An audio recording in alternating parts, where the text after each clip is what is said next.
Yeah. Kapuso, kapamilya. Wala po kami relief dito. Hindi po nakakarating ang mga relief dito. Pakiusap namin na sana mapagtuunan ng gobyerno kalagayan ng mga taga rito sa Butong. Biglang mag-react yung Mayor Jimenez. Kayo ho ba may alipungan na? Meron na po. Matingin niya.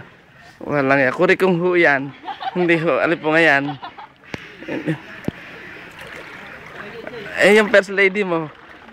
Ha? Meron may kagkag na, may dalis aso.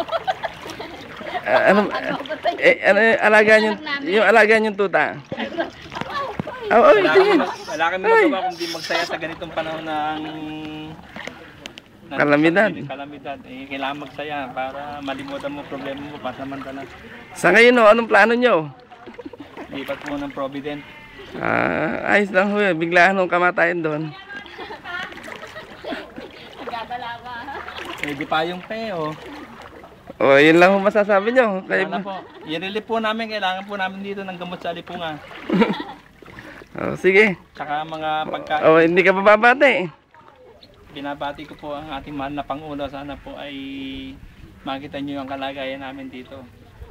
Bumaba po kayo sa palasyo para makita nyo yung kalunos-lunos na kalagayan ng mga taga rito sa Butong. Ayun lang ho ba? Opo. Ang pamilya, hindi ba kayo, wala ba kayong pasasalamatan man lang? Salamat po sa inyong pagkuha.